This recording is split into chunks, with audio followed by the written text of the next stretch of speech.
ನೋಡಿ 2.5 ವರ್ಷದ ಪ್ರಶ್ನೆಗೆ ಇವತ್ತು ಉತ್ತರ ಸಿಕ್ಕೇ ಬಿಡ್ತು. ಅಧಿಕಾರ ಹಸ್ತಾಂತರ, ಮುಖ್ಯಮಂತ್ರಿ ಗಾದಿಯ ಬಗ್ಗೆ ಎಷ್ಟೆಲ್ಲ ಪ್ರಶ್ನೆ ಇತ್ತಲ್ಲರೇ. ಸಿದ್ದರಾಮಯ್ಯವರು ಮುಖ್ಯಮಂತ್ರಿ ಪಟ್ಟದಿಂದ ಕೆಳಗಿಳಿತಾರಾ? ಇಳಿದ್ರೆ ಮುಖ್ಯಮಂತ್ರಿ ಆಗೋದು ಯಾರು? ಡಿ ಕೆ ಶಿವಕುಮಾರ್ ಮುಖ್ಯಮಂತ್ರಿ ಆಗ್ಲಿಕ್ಕೆ ಬಿಡ್ತಾರಾ? ಆಗ್ತಾರಾ ಡಿ ಕೆ ಶಿವಕುಮಾರ್ ಸಿಎಂ? ಹೀಗೆಲ್ಲ 10 ಪ್ರಶ್ನೆಗಳಿತ್ತಲ್ಲ. ಅದೆಲ್ಲಕ್ಕೂ ಇವತ್ತು ನೇರವಾದ ಉತ್ತರ, ಡೈರೆಕ್ಟ್ ಮೆಸೇಜ್ ಸಿದ್ದರಾಮಯ್ಯನವ್ರ ಕಡೆಯಿಂದಲೇ ಬಂದಿದೆ. ಇನ್ನೇನು ನಿಮಗೆ ಯಾರು, ಏನು, ಹೆಂಗೆ ನಡೆಯುತ್ತೆ, ಮುಖ್ಯಮಂತ್ರಿ ಪಟ್ಟದ ಬದಲಾವಣೆ ಆಗೋದಿದ್ರೆ ಯಾವ ರೂಪದಲ್ಲಾಗುತ್ತೆ, ಎಲ್ಲವೂ ನೀವು ನೂರಾರು ವಿಡಿಯೋಗಳನ್ನ ನೋಡಿರ್ಬೋದು ಈ ಪ್ರಶ್ನೆಗಳನ್ನ ಇಟ್ಕೊಂಡು. ಆದರೆ ಇದೊಂದು ವಿಡಿಯೋ ಇದೆಯಲ್ಲ, ಎಲ್ಲ ಪ್ರಶ್ನೆಗಳಿಗೂ ಉತ್ತರ ಹಾಗೂ ಫುಲ್ ಸ್ಟಾಪ್. ಅಂತಹ ಮೆಸೇಜ್ ಇವತ್ತು ಸಿದ್ದರಾಮಯ್ಯನವ್ರ ಕಡೆಯಿಂದ ಬಂದಿದೆ. ಹಾಗಾದರೆ ಯಾವ ರೀತಿಯ ಮೆಸೇಜ್ನ ಅವ್ರು ಕೊಟ್ಟಿದ್ದಾರೆ? ಮುಖ್ಯಮಂತ್ರಿ ಪಟ್ಟದ ಬದಲಾವಣೆಯ ಬಗ್ಗೆ, ಅಧಿಕಾರ ಹಸ್ತಾಂತರದ ಬಗ್ಗೆ. ಹಿಂದೆ ಎಲ್ಲ ಅವ್ರು ಹೇಳ್ತಾ ಇದ್ರು 5 ವರ್ಷ ನಾನೇ ಸಿಎಂ ಅಂತ ಹೇಳೋರು. ಆದರೆ ಇವತ್ತು ಆ ರೀತಿಯ ಮೆಸೇಜ್ ಕೊಟ್ಟಿಲ್ಲ ಅವರು. ಅದೇ ಕಾರಣಕ್ಕಾಗಿ ಇದು ಇಂಪಾರ್ಟೆಂಟ್. ಬಹುಶಃ ಮುಂದೆ ಏನಾಗುತ್ತೆ ಅನ್ನೋದಕ್ಕೆ ಇವತ್ತು ಉತ್ತರ ಸಿಕ್ಕಿದೆ, ಅಧಿಕೃತವಾದ ಉತ್ತರ ಸಿಕ್ಕಿದೆ. ಇದೇನೋ ಊಹಾಪೋಹ ಅಂತೆಕಂತೆ ಅಲ್ಲ, ಅಧಿಕೃತವಾದ ಹೇಳಿಕೆ ಇದೆ. ನಾನು ನಿಮಗೆ ವಿಡಿಯೋ ಪ್ಲೇ ಮಾಡಿ ತೋರಿಸ್ತೀನಿ. ಹೀಗಿರುವಾಗ ಬಹುಶಃ ಯಾಕೆ ಈ ಮೆಸೇಜ್ ಕೊಟ್ಟರು ಅನ್ನೋದು ಕೂಡ ಬಹಳ ಇಂಪಾರ್ಟೆಂಟ್. ಮತ್ತು ನೆಕ್ಸ್ಟ್ ಸಿ ಎಂ ಯಾರು ಅನ್ನೋ ಮೆಸೇಜ್ನ ಕೊಡ್ಲಿಕ್ಕೆ ರೆಡಿ ಆಗ್ತಾರೆ ಅಂದರೆ ಇಲ್ಲಿವರೆಗೂ ಪರಮೇಶ್ವರ್ ಅವ್ರ ಹೆಸರು ಚರ್ಚೆ ಆಗ್ತಿತ್ತಲ್ಲ. ಇವತ್ತು ಭಾಳ ಚೆನ್ನಾಗಿದೆ ನೋಡಿ, ಭಾಳ ಇಂಟ್ರೆಸ್ಟಿಂಗ್ ಆಗಿದೆ ಈ ಕಂಟೆಂಟ್. ಅದೇ ಕಾರಣಕ್ಕಾಗಿ ಹಾಗಾದರೆ ಏನು ಸಿದ್ದರಾಮಯ್ಯನವ್ರ ಕಡೆಯಿಂದ ಬಂದಿರುವಂಥ ಮೆಸೇಜ್ ಏನು? ಮುಖ್ಯಮಂತ್ರಿ ಪಟ್ಟದ ಬದಲಾವಣೆಯ ಬಗ್ಗೆ, ಅಧಿಕಾರ ಹಸ್ತಾಂತರದ ಬಗ್ಗೆ, ಹಾಗೆ 2.5 ವರ್ಷಗಳ 10 ಪ್ರಶ್ನೆಗಳಿಗೆ ಉತ್ತರ ನೀಡುವ ಹಿನ್ನೆಲೆಯಲ್ಲಿ ಯಾವ ಸಂದೇಶವನ್ನು ಕೊಟ್ಟಿದ್ದಾರೆ? ಹಾಗಾದರೆ ಏನಾಗಲಿದೆ? ಎಸ್, ಇದೇ ಪ್ರಶ್ನೆಗೆ ಉತ್ತರವನ್ನು ಕೊಡುವ ಸಲುವಾಗಿ ನಾನು ಬಂದಿದ್ದೇನೆ. ಆತ್ಮೀಯರೇ, ವಾರ್ತೆ ವಿಶೇಷ ಕಾರ್ಯಕ್ರಮಕ್ಕೆ ಸ್ವಾಗತ. ನಾನು ವೀರೇಂದ್ರ ಒಪ್ಪುಂದ. ನೋಡಿ, ಸಹಜವಾಗಿ ನಿಮಗೆಲ್ಲ ಕುತೂಹಲ ಇದೆ. ನಾನು ಬಹಳ ಕಾಯಿಸ್ಲಿಕ್ಕೂ ಹೋಗೋದಿಲ್ಲ, ನೇರವಾಗಿ ವಿಷಯಕ್ಕೆ ಬರ್ತೀನಿ. ಯಾಕಂದರೆ ಮುಖ್ಯಮಂತ್ರಿ ಪಟ್ಟದ ಬಗ್ಗೆ 10 ಜನ, ನಾನು ಹೇಳ್ದಲ್ಲ, ನೀವೇ ನೂರಾರು ವಿಡಿಯೋ ನೋಡಿರ್ಬೋದು, ಕೆಲವರು 1000 ವಿಡಿಯೋ ನೋಡಿರ್ಬೋದು, ಎಷ್ಟು ಲೇಖನಗಳನ್ನ ಓದಿದ್ದೀರೇನೋ. ಆದರೆ ಇವತ್ತು ನಿಮಗೆ ಒಂದು ತಾರ್ಕಿಕವಾದ ಉತ್ತರ.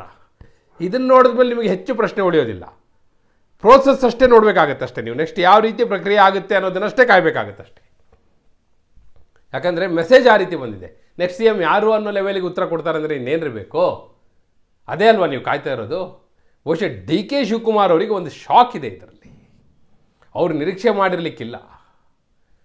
ಅವರು ಏನೋ ಈಗ ಸಿದ್ದರಾಮಯ್ಯನವರು ಎಲ್ಲಿಯವರೆಗೂ ನೇರವಾಗಿ ನನ್ನ ಹೆಸರು ಬಿಟ್ಟು ಬೇರೆಯವರ ಹೆಸರನ್ನ ಅಂತಹ ಮೆಸೇಜನ್ನು ಕೊಡೋದಿಲ್ವೋ ಅಲ್ಲಿಯವರೆಗೂ ಅವರಷ್ಟೇ ಡಿಸ್ಟರ್ಬ್ ಆಗೋಗುತ್ತೆ ಇರಲಿಲ್ಲ. ಆದರೆ ಇವತ್ತು ಡಿಸ್ಟರ್ಬ್ ಆಗಲೇಬೇಕಾದಂಥ ಪರಿಸ್ಥಿತಿ ಬಂತು ಡಿ ಕೆ ಶಿವಕುಮಾರ್ ಅವರಿಗೆ. ಅಲ್ಲಿಗೆ ನಿಮಗೆ ಕ್ಲಿಯರ್ ಆಯಿತು, ಡಿ ಕೆ ಶಿವಕುಮಾರ್ ಅವ್ರ ಹೆಸರಂತೂ ಹೇಳಿಕ್ಕೆ ಸಾಧ್ಯನೂ ಇಲ್ಲ ಅಲ್ವಾ? ನಿಮಗೆ ಗೊತ್ತಿದೆಯಲ್ಲ, ಹೆಂಗೆ ಸಾಧ್ಯ ಅದು? ಇಷ್ಟೆಲ್ಲ ನಡೆದ ಮೇಲೆ, ಇಷ್ಟೆಲ್ಲ ಆದಮೇಲೆ ಹ್ಯಾಕ್ ಸಾಧ್ಯ? ಯು ಆರ್ ರೈಟ್, ನಿಮಗೆ ಸರಿ ಇದೆ. ಡಿ ಕೆ ಶಿವಕುಮಾರ್ ಅವ್ರ ಹೆಸರನ್ನು ಹೇಳಿಲ್ಲ, ಆ ರೀತಿಯ ಮೆಸೇಜ್ ಬಂದಿಲ್ಲ. ಹಾಗಾದರೆ ಯಾರು? ಇಲ್ಲಿಯವರೆಗೂ ಇದ್ದಿದ್ದು ಯಾರ್ದು? ಪರಮೇಶ್ವರ್ ಅವ್ರದ್ದು. ನೋಡಿ, ಪರಮೇಶ್ವರ್ ಅವರು ನಿಜ, ಅವರು ಮುಖ್ಯಮಂತ್ರಿ ಆಗಲಿಕ್ಕೆ ಅರ್ಹವಾದ ವ್ಯಕ್ತಿಯೇ, ನೋ ಡೌಟ್ ಇನ್ ದಟ್. ಅವರಿಗೆಲ್ಲ ಎಲಿಜಿಬಿಲಿಟಿ ಇದೆ, ಎಲ್ಲ ಸೀನಿಯಾರಿಟಿ ಇದೆ, ಹೈಕಮಾಂಡ್ಗೆ ಲಾಯಲ್ಟಿ ಇದೆ. ಅಷ್ಟಾದ ನಂತರವೂ ಭಾಳ ಮುಖ್ಯವಾಗಬೇಕಾಗೋದು, ಸಿದ್ದರಾಮಯ್ಯನವರು ಹೇಳಿದ್ರು ಕೂಡ MLAಗಳು ಒಪ್ಕೋಬೇಕಲ್ಲ. MLAಗಳು ಆ ನಾಯಕ ನಮ್ಮೆಲ್ಲರನ್ನೂ ಮುನ್ನಡೆಸಬಲ್ಲ, ಸರ್ಕಾರವನ್ನು 5 ವರ್ಷ ಪೂರ್ಣಗೊಳಿಸಬಲ್ಲ ಅನ್ನುವಂಥ ನಂಬಿಕೆ ಮೂಡಬೇಕಲ್ಲ. ಯಾವಾಗಲೂ ಶಾಸಕರು ಯಾವಾಗ ರಿಸ್ಕ್ ತಗೋತಾರೆ ಅಂದರೆ ಅಂತಹ ನಾಯಕತ್ವ ಇರಬೇಕು. ಆಪರೇಷನ್ ಕಮಲ ಆಯಿತು ಅಂದರೆ ಅಲ್ಲಿ ಯಡಿಯೂರಪ್ಪ ಇದ್ದರು ಅನ್ನೋ ಕಾರಣಕ್ಕಾಗಿ ಆಪರೇಷನ್ ಕಮಲ ಆಯಿತು. ಕುಮಾರಸ್ವಾಮಿ CM ಆದರು ಅಂದರೆ ದೇವೇಗೌಡರು ಕುಮಾರಸ್ವಾಮಿ ಇದ್ದರು ಅನ್ನೋ ಕಾರಣಕ್ಕೆ ಆಯ್ತು ಅಷ್ಟೇ. ಅದರ್ವೈಸ್ ನಾಟ್ ಪಾಸಿಬಲ್, ಅಷ್ಟು ಸುಲಭ ಅಲ್ಲ.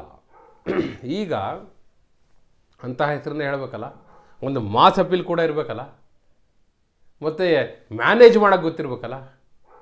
ಸೊ ಅಂತಹ ಹೆಸರನ್ನೇ ಈಗ ಮುಂದೆ ಬಿಟ್ಟಿದ್ದಾರೆ. ನೋಡಿ ಏನಾಗಿದೆ ನಿಮಗೆ ಚೆನ್ನಾಗಿ ಗೊತ್ತು. ಈಗ ಇನ್ನೇನು ನಾನು ಹೆಚ್ಚಿಗೆ ಸುತ್ತು ಬಳಸೋಕೆ ಹೋಗೋದಿಲ್ಲ, ನೇರವಾಗಿ ಹೆಸರನ್ನೇ ಹೇಳ್ತಾ ಇದ್ದೀನಿ. ಈಗ ಸಿದ್ದರಾಮಯ್ಯನವರ ಕಡೆಯಿಂದ ಬಂದಿರುವ ಮೆಸೇಜ್ ಹಾಗೂ ಮುಂದಿನ ಮುಖ್ಯಮಂತ್ರಿ ಹೆಸರು ನೋಡಿ. ಯಾಕೆ ಈ ಹೆಸರನ್ನು ಹೇಳಿದ್ದಾರೆ ಅಂದರೆ ಅಲ್ಲಿಗೆ ಒಂದು ಕ್ಲಿಯರ್ ಆಗಿದೆ, ಮುಖ್ಯಮಂತ್ರಿ ಪಟ್ಟದ ಬದಲಾವಣೆ ಯಾವ ರೀತಿ ಆಗುತ್ತೆ ಅಂದರೆ ಅದು ವೋಟಿಂಗ್ ಮೂಲಕವೇ ಆಗುತ್ತೆ. It's crystal clear. ಇವತ್ತು ಆ ಮೆಸೇಜ್ನ ಕೊಟ್ಟಿದ್ದಾರೆ, ವೋಟಿಂಗ್ ಮೂಲಕವೇ ಆಗೋದು. ಬಹುಶಃ ಒಂದು ಹಂತಕ್ಕೆ ಡಿ ಕೆ ಶಿವಕುಮಾರ್ ಅದನ್ನು ಎದುರಿಸಲಿಕ್ಕೂ ರೆಡಿ ಆಗಿದ್ದಾರೆ, ಅದು ಗೊತ್ತಾಗಿದೆ ಅವರಿಗೆ. ಅದೇ ಕಾರಣಕ್ಕಾಗಿ ಹೆಸರನ್ನು ಹೇಳಿರೋದು.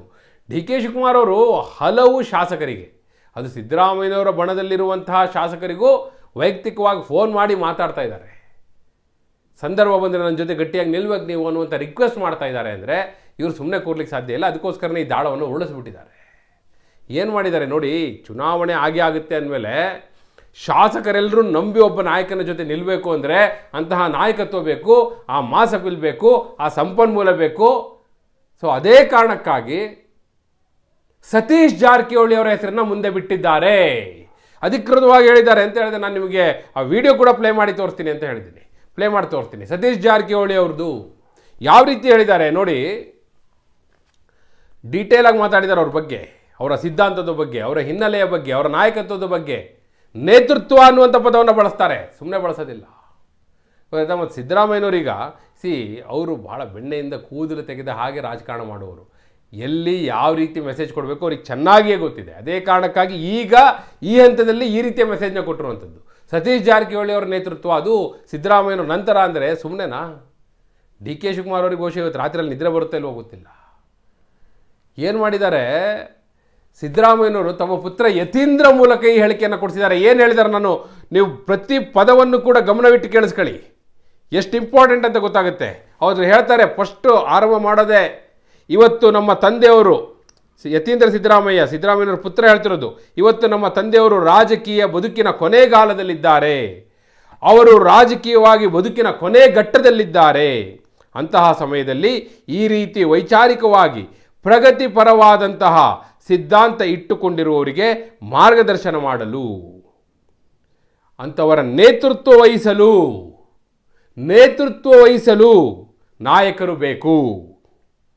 ಜಾರಕಿಹೊಳಿಯವರು, ಸತೀಶ್ ಜಾರಕಿಹೊಳಿಯವರು ಉಲ್ಲೇಖಿಸಿ ಹೇಳಿರುವಂಥದ್ದು, ಅವರು ಇದ್ದರು. ಜಾರಕಿಹೊಳಿಯವರು ಅಂತಹ ಜವಾಬ್ದಾರಿ ವಹಿಸಿಕೊಳ್ತಾರೆ.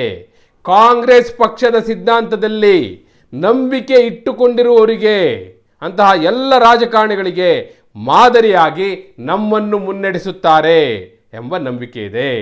ಹಾಗಾಗಿ ತತ್ವಬದ್ಧತೆ ಇರುವ ನಾಯಕರು ಸಿಗೋದು ಬಹಳ ಕಷ್ಟ. ಅಂತಹ ಕೆಲಸವನ್ನು ಜಾರಕಿಹೊಳಿಯವರು ಮಾಡ್ತಿದ್ದಾರೆ, ಅದನ್ನು ಮುಂದುವರಿಸಲಿ ಅಂತ ಹೇಳ್ತಾರೆ. ಅಲ್ಲಿಗೆ ಮೊದಲು ಹೇಳ್ತಾರೆ ಸಿದ್ದರಾಮಯ್ಯವರು ರಾಜಕೀಯದ ಕೊನೆಘಟ್ಟ, ಆನಂತರ ಹೇಳ್ತಾರೆ ಜಾರಕಿಹೊಳಿಯವರು ನೇತೃತ್ವ ವಹಿಸ್ತಾರೆ ಅಂತ ಹೇಳಿ ಅವರ ಸಿದ್ಧಾಂತದ ಬಗ್ಗೆ ಹೇಳ್ತಾರೆ. ಕಾಂಗ್ರೆಸ್ ಸಿದ್ಧಾಂತವನ್ನು ಯಾರ್ಯಾರು ನಂಬಿದ್ದಾರೋ ಅವರೆಲ್ಲರಿಗೂ ಕೂಡ ನೇತೃತ್ವವನ್ನು ಕೊಡ್ತಾರೆ ಅಂತ ಹೇಳ್ತಾರೆ. ಅಲ್ಲಿಗೆ ಏನು ಅರ್ಥ? It's crystal clear. ಯಾಕೆ ಸತೀಶ್ ಜಾರಕಿಹೊಳಿ ಅವರ ಹೆಸರನ್ನ ಈಗ ಸಿದ್ದರಾಮಯ್ಯನವರು ತಮ್ಮ ಪುತ್ರನ ಮೂಲಕ ರವಾನೆ ಮಾಡಿದ್ದಾರೆ ಅಂದರೆ ವಿಷಯ ಇಷ್ಟೇ. ನಾಳೆ ವೋಟಿಂಗ್ವರೆಗೂ ಹೋದರೆ ಶಾಸಕರನ್ನ ಹಿಡಿದಿಟ್ಕೊಳ್ಳುವಂಥದ್ದು, ಸಂಪನ್ಮೂಲ ಖರ್ಚು ಮಾಡೋದು, ಶಾಸಕರನ್ನ ಒಟ್ಟಾಕೋದು, ವೋಟಿಂಗ್ವರೆಗೂ ತೆಗೆದುಕೊಂಡು ಹೋಗೋದು, ಇವೆಲ್ಲ ಆಗುತ್ತೆ. ನಾವು ನೋಡಿದ್ದೀವಿ ಹಿಂದೆ. ನೋಡಿ, ಯಡಿಯೂರಪ್ಪನವರು ಅನಂತಕುಮಾರ್ ನಡುವೆ ಇಂತಹದ್ದೇ ಜಿದ್ದಾಜಿದ್ದಿ ಬಂದಾಗಲೂ ಕೂಡ ಈ ರೀತಿಯಾಗಿ ಅಂತಿಮವಾಗಿ ನಾವು ನೋಡಿದ್ವಲ್ಲ, ಸಾಂದಗೌಡರು ಸಿ ಎಂ ಆಗಿದ್ದು ಅದೇ ರೀತಿಯ ವೋಟಿಂಗ್ನ ಮೂಲಕ. ಯಡಿಯೂರಪ್ಪನವರು ಸಾಂದಗೌಡರ ಪರವಾಗಿ ಹಾಕ್ಸಿದ್ರು. ಆಮೇಲೆ ಬಿಡಿ ಅದೇನೇನೋ ಮಾಡಿ ಎಲ್ಲರೂ ಸೇರಿ ಕಡೆ ಸಾಂದಗೌಡರು ನಿಲ್ಲಿಸಬೇಕು ಅಂತ ತೀರ್ಮಾನ ಆದಮೇಲೆ ಜಗದೀಶ್ ಶೆಟ್ಟರ್ ಮಾಡಿದ್ರು. That's different. ಬಟ್ ವೋಟಿಂಗ್ವರೆಗೂ ಹೋಗಿತ್ತು ಅವತ್ತು. ಸೊ ಹೀಗಿರುವಾಗ ಸಹಜವಾಗಿ ಈಗ ಮತ್ತೊಮ್ಮೆ ಅಂತಹ ಚಿತ್ರಣ ಕಾಂಗ್ರೆಸ್ನಲ್ಲಿ ಮರುಕಳಿಸ್ಬೋದು. ಆಗ ಡಿ ಕೆ ಶಿವಕುಮಾರ್ ಅವರು ಶಾಸಕರನ್ನ ತಮ್ಮೆಡೆಗೆ ಸೆಳೆಯುವಂಥ ಪ್ರಯತ್ನ ಮಾಡ್ತಾರೆ. ಆಗ ಈ ಕಡೆ ಪರಮೇಶ್ವರ್ ಅವರು ಬಹುಶಃ ಅಂತರಿಸ್ತಾಳವರಲ್ಲ, ಆದರೆ ಸತೀಶ್ ಜಾರಕಿಹೊಳಿ ಅರಿಸ್ತಾ ಹೋಗ್ತಾರೆ. ಅದಕ್ಕೆ ಬೇಕಾದ ಎಲ್ಲ ಯೋಜನೆ ರೂಪಿಸ್ತಾರೆ, ಅದನ್ನು ಕಾರ್ಯಗತಗೊಳಿಸ್ತಾರೆ. ಈಗ ಸಿದ್ದರಾಮಯ್ಯವರು ಎದುರುಗಡೆ ಬರೋಕ್ಕಾಗಲ್ಲ, ಎದುರುಗಡೆ ಬರೋರು ಒಬ್ರು ಬೇಕಲ್ಲ. ಹಾಗೆ ಎದುರು ಬಂದು ನಿಲ್ಲುವ ಆ ಛಾತಿಯನ್ನು ಸತೀಶ್ ಜಾರಕಿಹೊಳಿ ಅವರು ತೋರಿಸ್ತಾರೆ. ಇವನ್ ಅವ್ರು ಯಾರನ್ನೂ ಕೇರ್ ಮಾಡೋದಿಲ್ಲ ಅಂತ ಹಂತಕ್ಕೆ ಹೋದರೆ. ಆದರೆ ಪರಮೇಶ್ವರ್ ಆ ರೀತಿ ಇರ್ತಾಳಲ್ಲ, ಅವ್ರು ಭಾಳ ಸ್ಮೂತ್, ಭಾಳ ಸಾಫ್ಟ್, ಹೆಂಗೆ ಹೋಗಬೇಕು ಹಾಗೆ ಹೋಗೋದು, ಗೊತ್ತಾಯ್ತಾ? ಹೀಗಾಗಿ ಆ ರಿಸ್ಕನ್ನು ಪರಮೇಶ್ವರ್ ತೆಗೆದುಕೊಳ್ಳಲ್ಲ. ಒಟ್ಟಾಕೋದು ಮಾಡೋದು, ವೋಟಿಂಗ್ವರೆಗೂ ಅವರೇ ನೇತೃತ್ವ ವಹಿಸ್ತಾರೆ. ಕಡೆಗೆ ಅಂತಿಮವಾಗಿ ಸಿದ್ದರಾಮಯ್ಯನವರು ಯಾರನ್ನ ಕ್ಯಾಂಡಿಡೇಟ್ ಅಂತಾರೋ ಅವ್ರು ಕ್ಯಾಂಡಿಡೇಟ್ ಆಗ್ತಾರೆ, ಅವ್ರು ಸಿ ಎಮ್ ಆಗ್ತಾರೆ. ಅದು ಅಂತಿಮವಾಗಿ. ಯಾಕೆಂದರೆ ಶಾಸಕರ ಸಂಖ್ಯೆ ನಿಮಗೆ ಗೊತ್ತಿದೆ, ಸಿದ್ದರಾಮಯ್ಯನವ್ರ ಪರವಾಗಿ ಇರೋದು. ಅತಿ ಹೆಚ್ಚು ಶಾಸಕರಿರುತ್ತೆ ಸಿದ್ದರಾಮಯ್ಯನವ್ರ ಪರವಾಗಿ. ಅದು ಕ್ರಿಸ್ಟಲ್ ಕ್ಲಿಯರ್, ವಾಸ್ತವ ಅದು.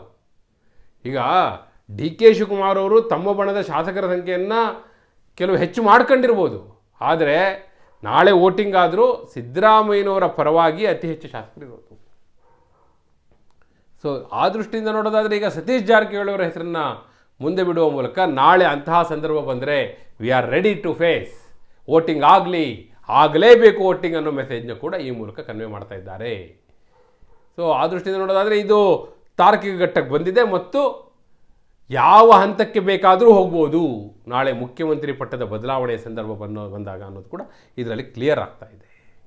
ಸಿದ್ದರಾಮಯ್ಯನವರು ಉಳಿಸಿರುವಂತಹ ಈ ದಾಳ ಸತೀಶ್ ಜಾರಕಿಹೊಳಿಯವರು CM ಕ್ಯಾಂಡಿಡೇಟ್ ಅನ್ನುವಂಥದ್ದು ವರ್ಕ್ ಆಗ್ಬೋದಾ? DK ಶಿವಕುಮಾರ್ ಮುಖ್ಯಮಂತ್ರಿ ಆಗುವುದನ್ನು ತಪ್ಪಿಸುವಂತಹ ಕಾರ್ಯತಂತ್ರ ಸಫಲ ಆಗ್ಬೋದಾ? ಸಿದ್ದರಾಮಯ್ಯನವರು ಮುಖ್ಯಮಂತ್ರಿ ಪಟ್ಟದಿಂದ ಕೆಳಗೆ ಇಳಿದದ್ದೇ ಆದರೆ ಆಗ ಯಾರು CM ಆಗಬೇಕು? ಪರಮೇಶ್ವರ್ ಅವರು, ಸತೀಶ್ ಜಾರಕಿಹೊಳಿ ಅವರು, ಅಥವಾ DK ಶಿವಕುಮಾರ್ ಅವರು? ಯಾರಾಗಬೇಕು? ಅಥವಾ ಮಲ್ಲಿಕಾರ್ಜುನ್ ಖರ್ಗೆ ಅವರು ಬರಬೇಕಾ? ಬಹುಶಃ ಈಗ ಈ ಪ್ರಶ್ನೆಗೆ ಉತ್ತರವನ್ನು ಕಂಡುಕೊಳ್ಬೇಕಾದಂಥ ಸಮಯ ಬಂದಿದೆ. ಯಾಕಂದರೆ ಇನ್ನು ಕೆಲವೇ ದಿನಗಳು ನೀವೆಲ್ಲ ನೋಡ್ತೀರಿ. ನಿಮ್ಮ ಪ್ರಕಾರ ಯಾರು CM ಆಗಬೇಕು? ನಿಮ್ಮ ಅಭಿಪ್ರಾಯವನ್ನು ಕಮೆಂಟ್ ಮೂಲಕ ತಿಳಿಸಿ. ಹಾಗೆ ನೀವು ಇನ್ನೂ ವಾರ್ತೆ ಚಾನಲ್ನ ಸಬ್ಸ್ಕ್ರೈಬ್ ಮಾಡಿಲ್ಲ ಅಂದರೆ ಈಗಲೇ ಸಬ್ಸ್ಕ್ರೈಬ್ ಮಾಡಿ. ಧನ್ಯವಾದ. ತಂದೆಯವರು ಈಗ ಇನ್ನೇನು ರಾಜಕೀಯ ಕೊನೆಗಾಲದಲ್ಲಿ ಇದ್ದಾರೆ, ಅವರ ರಾಜಕೀಯ ಬದುಕಿನ ಕೊನೆ ಘಟ್ಟದಲ್ಲಿದ್ದಾರೆ. ಅಂತ ಸಮಯದಲ್ಲಿ ಈ ರೀತಿ ವೈಚಾರಿಕವಾಗಿ ಪ್ರಗತಿ ಪರವಾದಂತಹ ಸಿದ್ಧಾಂತ ಇಟ್ಕೊಂಡಿರೋರಿಗೆ ಮಾರ್ಗದರ್ಶನ ಮಾಡೋದಕ್ಕೆ, ಅವ್ರಿಗೆ ನೇತೃತ್ವ ವಹಿಸ್ಕೊಳ್ಳೋಕೆ ಒಬ್ರು ನಾಯಕರು ಬೇಕು. ಜಾರಕಿಹೊಳಿ ಅವರು ಅಂತ ಒಂದು ಜವಾಬ್ದಾರಿಯನ್ನು ವಹಿಸ್ಕೋತಾರೆ. ಕಾಂಗ್ರೆಸ್ ಪಕ್ಷ ಸಿದ್ಧಾಂತ ನಂಬಿಕೆ ಇಟ್ಕೊಂಡಿರುವಂತ ಎಲ್ಲ ರಾಜಕಾರಣಿಗಳಿಗೆ, ಯುವ ನಾಯಕರಿಗೆ ಅವ್ರು ಮಾದರಿಯಾಗಿ ನಮ್ಮನ್ನು ಮುನ್ನಡೆಸ್ತಾರೆ ಅನ್ನೋ ಒಂದು ನಂಬಿಕೆ ನನಗಿದೆ. ಸೊ ಹಾಗಾಗಿ ಈ ರೀತಿ ಒಂದು ತತ್ವಬದ್ಧತೆ ಇರುವಂತಹ ನಾಯಕ ಸಿಗೋದು ಬಹಳ ಕಷ್ಟ. ಅಂತ ಕೆಲಸನ ಜಾರಕಿಹೊಳಿ ಮಾಡ್ತಿದ್ದಾರೆ. ಅಂತ ಕೆಲಸ ಮುಂದುವರಿಸಲಿ ಅಂತ ಹೇಳಿ ನಾನು ಕೇಳ್ಕೊಳ್ತಾ